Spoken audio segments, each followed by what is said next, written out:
Well, firstly, I'm sure I can say well done, guys. I'm sure you have some pretty schmicko maps going on.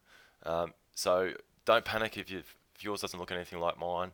I've just gone ahead, obviously, and made a workspace um, with the layers that we went through before in a manageable way, hopefully, for me.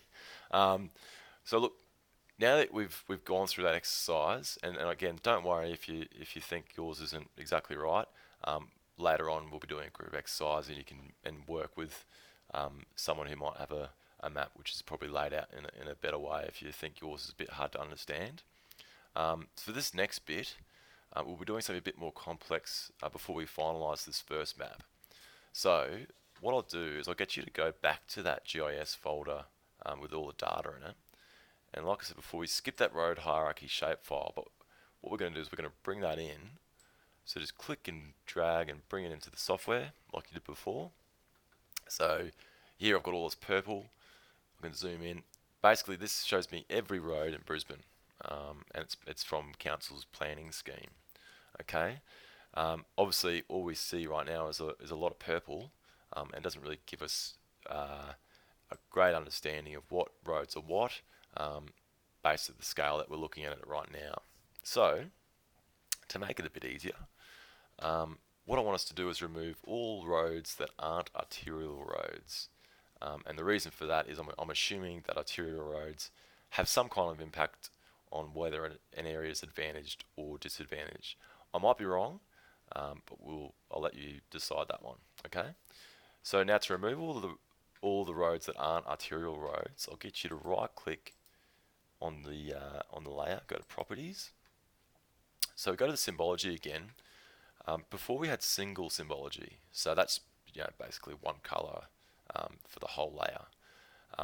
Here we want to be a bit more complex. We're going to go to categorized. Okay, so that enables us to make whatever categories are within that data set different colors or different patterns, etc. Okay, the column, which I know for a fact is what we were looking for, is this OVL2 underscore desk. So just click on that. Nothing's going to happen. As it does, press classify, and you'll get a list of basically the different categories of roads within Brisbane. So you can see here we've got arterial roads, which is where that's the one we want. All the other bits we're not really concerned about, so simply just click them off and press apply, and you can see that the what's left is only the arterial roads. It's a bit hard to see, so look, right click on it. Let's change the width. We'll give it maybe a 1.26. How's that look? Looks a bit fat. Let's change it again. Let's make it 0.75. How's that look? Looks better. I'll get you guys to muck around that when you finalise your maps. But press OK. So first context or first map done. Well done. What you might want to do is just in terms of ordering, I might put that road hierarchy one underneath the rail network, and bring the Brisbane hotspots up to the top before we finalise. There we go. So this next bit is before we export the map, I'll just get you to save the current map extent we're looking at. And by what I mean by map extent, it's essentially what is shown right here in this space. So press view, go down to new bookmark and click on that.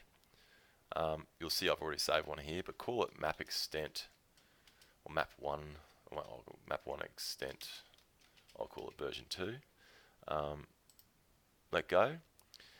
So what that means is if I zoom in right here, for instance, to the edge of the council area, I can press on this again, double click, and it brings me back to the same extent.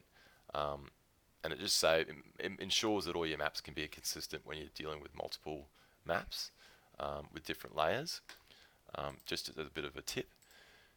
Now we're just going to export this map. So go to project, import export, we'll export it as an image, just because PDFs quite data intensive. We'll make it a 200 DPI resolution, which basically the more DPI, the clearer the picture. Press save. We'll call it map 1, which I've already got saved here. Yes, let's replace it. Now if you go to the file, it should just save 12 and just wait for it to load. This might take a bit. Now if it helps, you can print this out for the next bit of exercise, but just to save time, I suggest that you just leave, we'll just look at the computer screen to make judgments around how these layers impact the CIFA index, and you can obviously click them on and off, so that you can kind of work with them in isolation rather than all of them on the one map.